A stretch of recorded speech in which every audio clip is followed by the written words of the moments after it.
নমস্কার বন্ধুরা, আপনাদের আরও একবার স্বাগত জানাই পাবলিক ভিউ কলকাতাতে।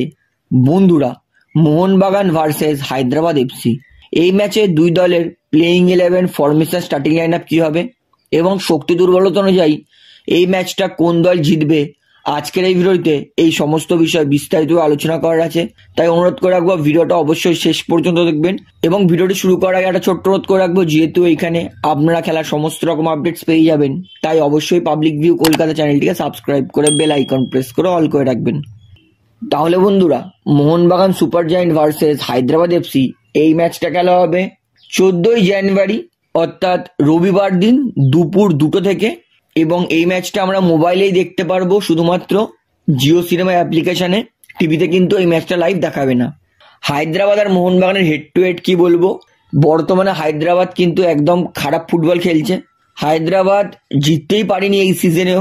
তো হায়দ্রাবাদ দল আর মোহনবাগানের হেড টু হেড পুরনো রেকর্ড বলে লাভ নেই, পুরনো রেকর্ডে মোহনবাগান এগিয়ে আছে। সুপার কাপে আসি, সুপার কাপের প্রথম ম্যাচ হায়দ্রাবাদ তারা কিন্তু তরুণ দল নিয়েও 3-2 হেরেছিল।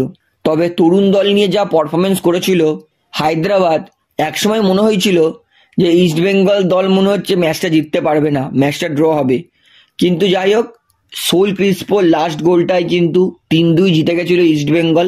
তবে হায়দ্রাবাদ তারাও কিন্তু ওয়েল ডিজার্ভ ম্যাচটা খেলেছিল। তাই দলে একটা বিদেশি না থাকা সত্ত্বেও 11 জন তরুণ প্লেয়ার নিয়ে যা পারফরমেন্স করেছিল হায়দ্রাবাদ, তা আউটস্ট্যান্ডিং। তাই যেহেতু হায়দ্রাবাদ তারা তরুণ দল নিয়ে ফুটবল খেলছে সুপার কাপ, এবং হায়দ্রাবাদের বর্তমানে ফিনান্সিয়াল অবস্থা খুব খারাপ, তাই আমি হায়দ্রাবাদ দলে বর্তমানে দুর্বলতা বলবো না, কারণ এত তরুণ খেলোয়াড়রা খেলছে, এদেরকে দুর্বলতা বলে আমি এদের মানসিকতা বা এদের মেন্টালিটি কমজোর করতে চাই না। তো হায়দ্রাবাদের শক্তি হচ্ছে তরুণ খেলোয়াড়, তারা কিন্তু প্রচণ্ড গতিশীল খেলোয়াড়, কেউ হাঁপায় না সহজে, পুরো 90 মিনিট খেটে খেলে। এবং ইস্টবেঙ্গল দলের খেলোয়াড়রা কিন্তু তরুণ খেলোয়াড়দের স্পিডের সঙ্গে পারছিল না। যেহেতু তরুণ খেলোয়াড় প্রচণ্ড ফুরফুরে, সবাই খুব স্পিডে দৌড়াচ্ছিল, ইস্টবেঙ্গল খেলোয়াড়রা কিন্তু এইখানে পিছিয়ে পড়ে যাচ্ছিল। তাছাড়া ওভারঅল কিন্তু হায়দ্রাবাদ তরুণ দল নিয়েও খুব ভালো ফুটবল খেলেছে, আমাকে তো প্রচণ্ড ইমপ্রেস করেছিল। তাই এই তরুণ দলের একটাই শক্তি, সেটা হচ্ছে যেহেতু কম বয়স, তাই হাঁপায় কম এবং পুরো 90 মিনিট প্রচণ্ড দৌড়ে ফুটবল খেলে। তো এই মুহূর্তে হায়দ্রাবাদের দুর্বল দিক বলছি না, কারণ তরুণ দল নিয়ে দুর্বল দিক আমি বলতে চাই না। তো এবারে মোহনবাগান দলের শক্তি দুর্বলতাতে আসি। মোহনবাগান তারা তাদের প্রথম ম্যাচ সিনিদি ডেকানের বিরুদ্ধে 2-1 জিতেছে। তাও মোহনবাগান কিন্তু শুরুতে 1 গোলে পিছিয়ে ছিল। তো বলো, মোহনবাগানের এই মুহূর্তে কিন্তু আক্রমণ বিভাগ, মাঝমাঠ বিভাগ ঠিক আছে। মোহনবাগানের জন্য একটাই চিন্তার বিষয়, সেটা হচ্ছে মোহনবাগানের ডিফেন্স। রাজভাস্কর প্রথম ম্যাচ চমৎকার খেলেছে, এক ফোঁটাও সন্দেহ নেই রাজভাস্করের খেলা নিয়ে, এবং একই অভিষেক সূর্যবংশীও প্রথম ম্যাচ চাবুক খেলেছে। কিন্তু আমাদেরকে ডিসঅ্যাপয়েন্টেড করেছে সুমিত রাঠি।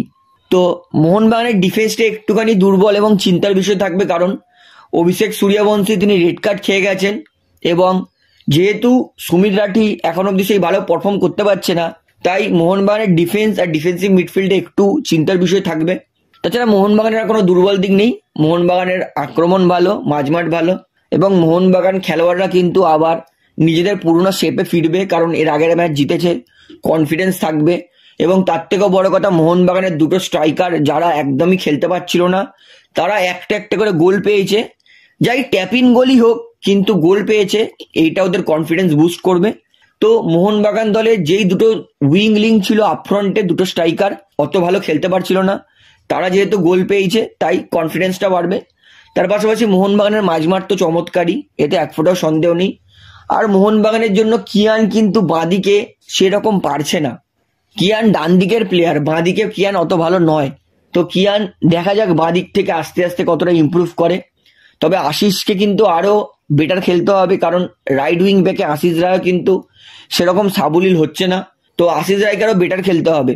এইবারে আসি প্লেইং 11 ফরমেশন স্টার্টিং লাইন আপে। সবার প্রথমে হায়দ্রাবাদ দলে আসি।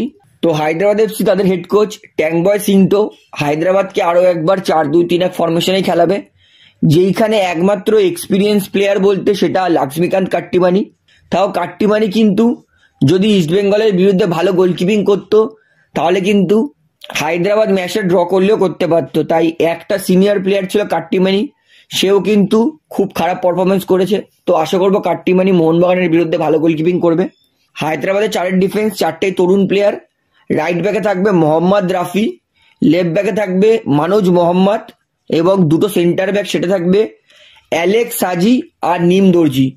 তো এই 4জন মিলে কিন্তু ঠিকঠাক ডিফেন্স করার চেষ্টা করেছে। এবং সব থেকে ভালো কথা, হায়দ্রাবাদের 2টো ডিফেন্সিভ মিডফিল্ড আছে, একটা হচ্ছে হিতেশ শর্মা, বর্তমানে চমৎকার পারফরমেন্স করেছে হিতেশ শর্মা। ইস্ট বেঙ্গলের বিরুদ্ধে হিতেশ শর্মাকে আমি ম্যান অফ দ্য ম্যাচ দিয়ে দিতাম যদি ম্যাচটা ড্র হতো। তাহলে হিতেশ শর্মা চাবুক খেলেছে। এবং তার সঙ্গে থাকবে মার্ক জোতানপুইয়া আর হিতেশ শর্মা দুজন মিলে কিন্তু চাবুক ডিফেন্সিভ মিডফিল্ডের ভূমিকায় খেলেছে। এবং এই দুই খেলোয়াড়ের মধ্যে কিন্তু আন্ডারস্ট্যান্ডিংও ভালো, ওয়ান টাচ পাস ভালো দিচ্ছিল। তো এই 6 জন মিলে কিন্তু হায়দ্রাবাদের ডিফেন্স করবে। এইবারে আসি হায়দ্রাবাদ তাদের আক্রমণে। হায়দ্রাবাদ তাদের ডান প্রান্ত সেটা ছিল আব্দুল রাবিম কিন্তু চাবুক ফুটবল খেলেছে। একবারও মনে হয়নি যে তরুণ প্লেয়ার ইস্ট বেঙ্গলের বিরুদ্ধে তাদের ডিফেন্স ভেঙে এত সুন্দর আক্রমণ করছিল। তো আব্দুল রাবিমকে দেখে কেউ মনেই করবে না যে সে তরুণ প্লেয়ার। সব খুব ভালো খেলেছে, আমার খুব মন পছন্দ হয়েছে আব্দুল রাবিমের খেলা।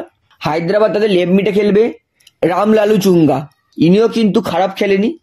এবং সব থেকে যে ইমপ্রেস করেছিল সেটা হচ্ছে হায়দ্রাবাদের অ্যাটাকিং মিডফিল্ডার আর হায়দ্রাবাদের স্ট্রাইকার। অ্যাটাকিং মিডফিল্ডার লালচিমা সাইলো দারুণ ফুটবল খেলেছে, খুব ভালো ক্রিয়েটিভিটি তৈরি করেছিল।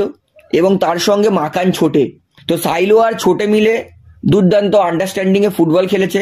তাই জন্যই কিন্তু তারা ইস্ট বেঙ্গলের সেই মজবুত ডিফেন্স, যেখানে ইস্ট বেঙ্গল 6টা বিদেশি খেলিয়েছিল, তা সত্ত্বেও তারা কিন্তু 2টো গোল করতে সক্ষম হয়েছে। তো এটা হবে হায়দ্রাবাদের প্লেইং 11। তো এবারে আসে মোহনবাগান দলে।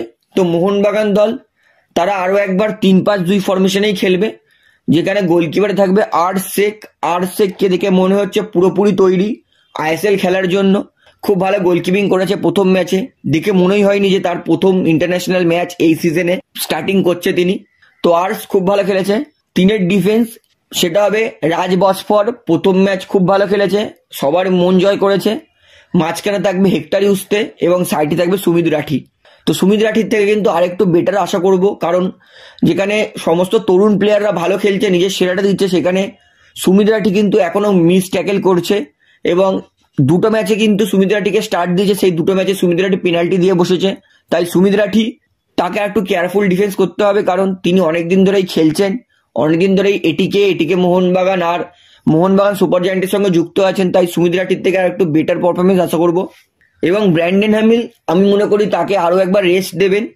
যদি সেকেন্ড হাফ মোহনবাগানের সেরকম দরকার হয় তাহলে হ্যামিলকে নামাতে পারে, তাছাড়া আমার মনে হয় না হ্যামিল স্টার্ট দেবে। এবং একমাত্র ডিফেন্সিভ মিডফিল্ড সেটা থাকবে নঙ্গবাম এঙ্গসান সিং, কারণ অভিষেক সূর্যবংশী রেড কার্ড খেয়েছে, তাই এঙ্গসান সিং এর ওপর ডিফেন্সিভ মিডফিল্ডের দায়িত্ব থাকবে। যদিও গত ম্যাচের ডিফেন্সিভ মিডফিল্ডের ভূমিকায় আমরা দেখেছি অবাক করে দেওয়ার মতো ডিমিট্রি পেড্রোটসকে আমরা ডিফেন্সিভ মিডফিল্ডের ভূমিকায় দেখেছিলাম, এবং ডিমিট্রি পেড্রোটস কিন্তু সেই দায়িত্বটা খুব ভালো পালন করেছিল। যদিও খাতায় কলমে ইঙ্গসান নঙ্গবাম সিং ডিফেন্সিভ মিডফিল্ড থাকবে। 2টো সাইড ব্যাক, ডান প্রান্তে থাকবে আশিস রায়, আগেও বলেছি আশিসের থেকে অনেকটা আশা করব। বা প্রান্তে লেফট উইং ব্যাকে থাকবে কিয়ান নাসিরি। কিয়ান বাঁদিকের প্লেয়ার নয়, তাও কিয়ান কিন্তু নিজের সেরা দেওয়ার চেষ্টা করছে। এবং 2টো সেন্টার মিড সেটা থাকবে হুগো বুমোস আর ডিমিট্রি পেড্রোটস। হুগো আর ডিমিট্রির থেকে আশা করব এরা দুজন যাতে ভালো ক্রিয়েটিভিটি তৈরি করে। এবং মোহনবাগানের আপফ্রন্টে যে 2টো স্ট্রাইকার থাকবে সেটা হচ্ছে জেসন কামিংস আর আর্মান্ডো সাডিকু। তো জেসন কামিংস আর আর্মান্ডো সাডিকু কিন্তু এই ম্যাচে নিজেদেরকে প্রমাণ করার পুরোপুরি চেষ্টা করবে, এবং পুরোপুরি চেষ্টা করবে যাতে এই ম্যাচে তারা দুজনেই আবার গোল পায়। তো এটাই হবে মোহনবাগান দলের প্লেইং 11। তো যদি খাতায় কলমে দেখি তাহলে মোহনবাগান কিন্তু অনেক বেশি শক্তিশালী হায়দ্রাবাদের থেকে, তবুও বলা যায় না ফুটবলের কথা কখন কি হয়ে যায়। তো বন্ধুরা, আমি প্রেডিক্ট করছি এই ম্যাচটা মোহনবাগান জিতবে, তাও আবার 2 গোলের ডিফারেন্সে। তো আপনার কি মনে হয় এই ম্যাচটা কোন দল জিতবে, মোহনবাগান না হায়দ্রাবাদ, সেটা আমাকে অবশ্যই কমেন্টে জানাবেন। তাহলে বন্ধুরা, আজকের এই ভিডিওটিতে আমার আপনাদেরকে এতটাই বলার ছিল। তো আশা করি ভিডিওটি আপনার ভালো লাগলো। তো ভিডিওটি ভালো লাগলে অবশ্যই লাইক করুন, কমেন্ট করুন, শেয়ার করুন, এবং বন্ধুরা চ্যানেলটিতে আর নতুন আছেন সবাইকে অনুরোধ করবো তারা অবশ্যই পাবলিক ভিউ কলকাতা চ্যানেলটিকে সাবস্ক্রাইব করে বেল আইকন প্রেস করে অল করে রাখবেন। ধন্যবাদ।